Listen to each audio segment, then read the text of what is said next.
Next computer organisation నుండి mapping functions in catch memory. So previous క్లాస్లో మనం cache memory అంటే ఏంటి, లొకాలిటీ ఆఫ్ రిఫరెన్స్ గురించి తెలుసుకున్నాం. ఈ వీడియోలో మ్యాపింగ్ ఫంక్షన్స్.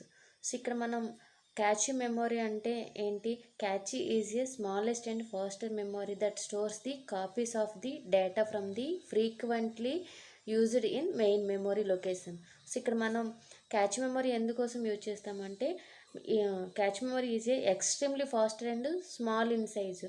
సో మనం మెయిన్ మెమరీ నుండి డేటా ట్రాన్స్ఫర్ గెట్ చేయడం కన్నా టైం కన్నా క్యాచ్ మెమరీలో నుండి మనం డేటా అనేది గెట్ చేస్తే అక్కడ మనకి వర్క్ అనేది ఎఫెక్టివ్గా ఫాస్ట్గా వర్క్ అవుతుంది కోసం that's why we are using cache memory. Okay, so ఇక్కడ మనం క్యాచ్ మెమరీ డేటా అనేది నెంబర్ ఆఫ్ టైమ్స్ రిపీటెడ్ అయ్యే సిచ్యువేషన్లో ఆ డేటా అనేది మెయిన్ మెమరీ నుండి క్యాచ్ మెమరీలో కాపీ చేసి రీయూజబుల్